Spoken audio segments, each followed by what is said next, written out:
after the night before, calm after the storm. From the chaos of last week, we returned to normality very, very quickly. Just to quite a bit more snow than we had before. Although, in spite of that, you'd be forgiving for wondering where all the snow went, because it has melted very, very quickly. 2 days of strong, warm sunshine and a day of rain has melted it back almost to the base again, but not quite. In case you've not been paying attention, first of all, where have you been? It's all over the news, all over everybody's social media, but last week we had one of the biggest, if not the biggest, April storms on record last Wednesday and Thursday. From the Haute-Maurienne and Tarentaise Valley in France, across Aosta and Piedemonte in Italy, through to here in the Swiss Valleys, widespread places had more than 2 meters of snow. Some places had over 3 meters of snow. Indeed, it was predicted that the top of Gran Paradiso was going to get over 4 meters of snow in a little over 24 hours, which is just absolutely phenomenal. But a lot of that has melted again already. It doesn't last long at this time of year. Even over 2 meters of snow can melt very, very quickly. Today, I've come back to Verbier again. I've actually just skied over to Nendaz, as this is the last chance to be able to ski across into the Four Valleys. As I said last week, Verbier has extended their season for an extra week, but the rest of the Four Valley resorts, Nendaz, Bessonnet, etc., they close today, Easter Monday. So yeah, this is my last chance to ski here, so that's what I'm doing. In theory, I could still ski in Verbier later in the week, but I probably won't because I had to pay for a ticket. Yes, you get 6 free passes, but you can only use 1 a week, so I've used my pass today for Verbier for this week. So it's probably it for me for the Four Valleys for this year.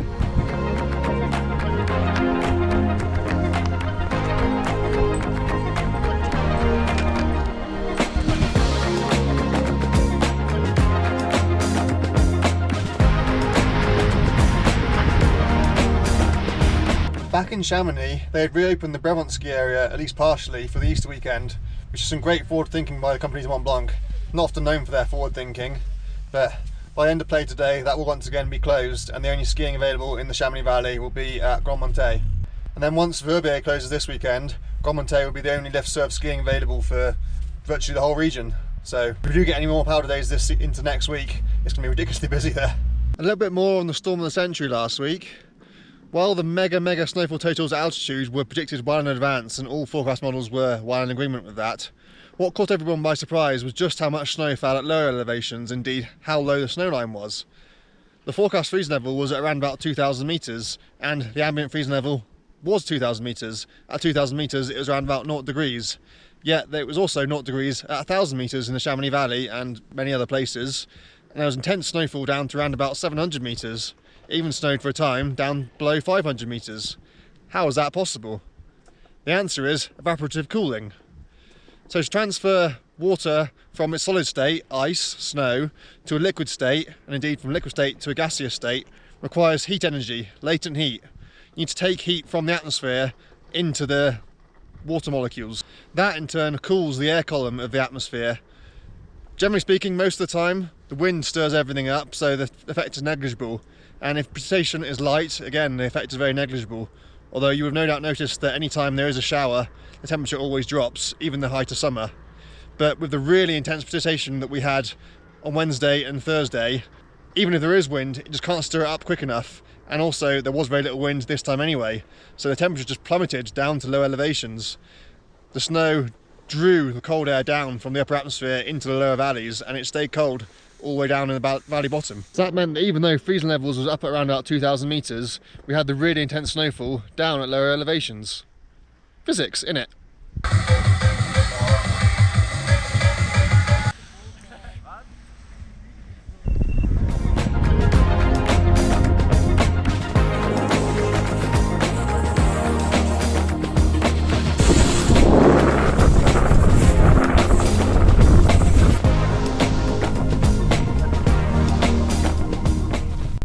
Skiing season is basically over, but adventure season is only just getting started, especially with the 3 meters plus of snowfall we just had in the high mountains this week.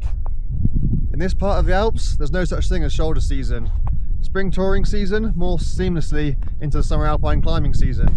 Indeed, they often overlap. Are you keen to get out on adventures but struggling to find partners? Have you got big plans but don't know who to do it with? Then get Oak. Oak is all community for adventure enthusiasts. Are you looking to ski steep north faces, climb big alpine link-ups, or simply enjoy a beer and a barbecue at your local crag, you'll find other like-minded outdoor enthusiasts on the Oak app. Are you looking to improve your skills and outdoor knowledge? You'll find a range of in-house clinics and instruction run by certified mountain guys such as Dave Searle. Are you looking to make new friends and meet like-minded people? You can do it all through the Oak app, and best of all, it's completely free. Sign up through the link below and in the description.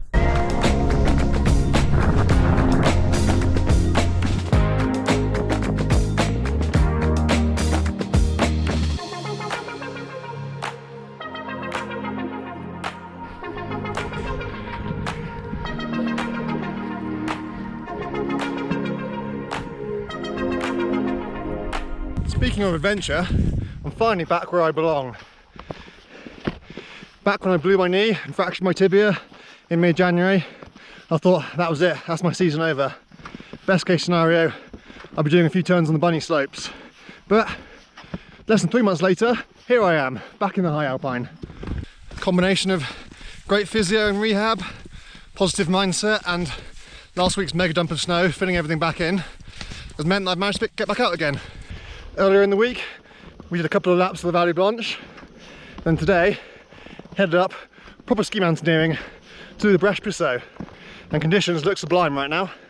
The huge snowfall that we had last week has consolidated down nicely, given a really firm base again. And then pretty much every day this week, had a little top up, a little bit of fresh. Last night, there's maybe 15 centimetres up here of lovely, fluffy, cold, powdery snow. It's absolutely beautiful.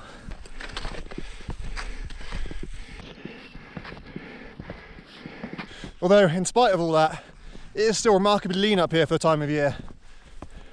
Wouldn't usually expect to find crevasses in this gully on the approach up to the Periades Bowl in mid to late spring, but look, still pretty crevassed down here, you still need to be really careful. Back on Tuesday, it was virtually still possible to ski all the way to the gondola. You have to take your skis off for one short section of moraine, then you can put them back on again and ski within about 20 metres, which is quite impressive really. Although it was deteriorating rapidly through the day. But I reckon after last night's snowfall, we'll be able to get most of the way to the gondola again today. But we should just have to find out later this afternoon.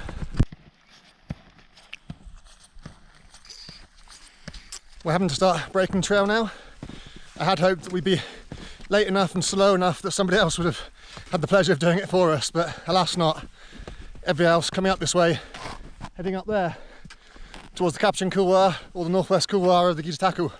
So right now, got the Breche-Puiseux all to ourselves. Point Yaud up there is looking prime for the taking. I skied it approximately this time last year. Great snow conditions, zero viz. But yeah, the line itself looks really good right now, but the glacier lower down is still really lean, so you're going to need good viz to risk it. You can find the way through the crevasses.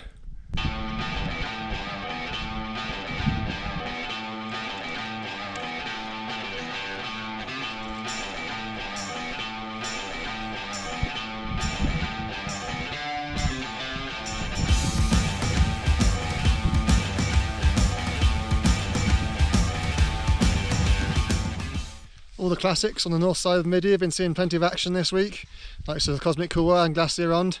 And people are trying to ski those back on Friday, which is just absolute madness after 2 metres of snow the day before.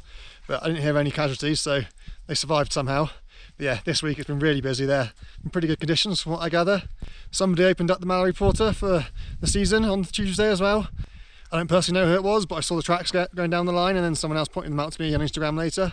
And then as we're heading up in the Midi cable car today, saw a pair skiing it. I don't know if anyone's skiing the Col du Plan yet, but I'm sure somebody's been there today. The conditions are looking pretty good. But up here on the Breche-Puiseux, got the whole thing to ourselves. I cannot believe it. It's taken us about 4 hours to boot back up the couloir through waist deep powder, so we've almost certainly missed the last train, but it's probably going to be worth it for the ski down here now on lovely untouched powder. This is what I've been waiting for all season. This is why we live in Chamonix, this high alpine playground. There's also plenty of tracks heading across towards the Grand Moulet hut and some tracks coming down to the Grand Moulet hut from above. I don't know yet whether anyone's actually successfully summited, but given the amount of people who tried, I'm sure somebody will have done. The Trois Monts route doesn't really look feasible yet at the moment. It still needs a lot more snow on the approach of the tackle going up past those strap bands to make it a viable option.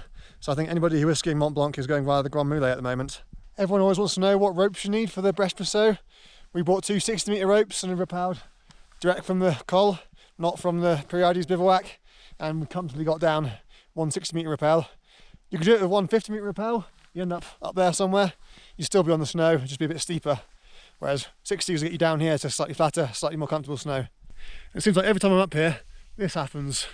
We've been sweating away in the heat and the sun coming up, got down into the descent and the ski, and the fog's closed in.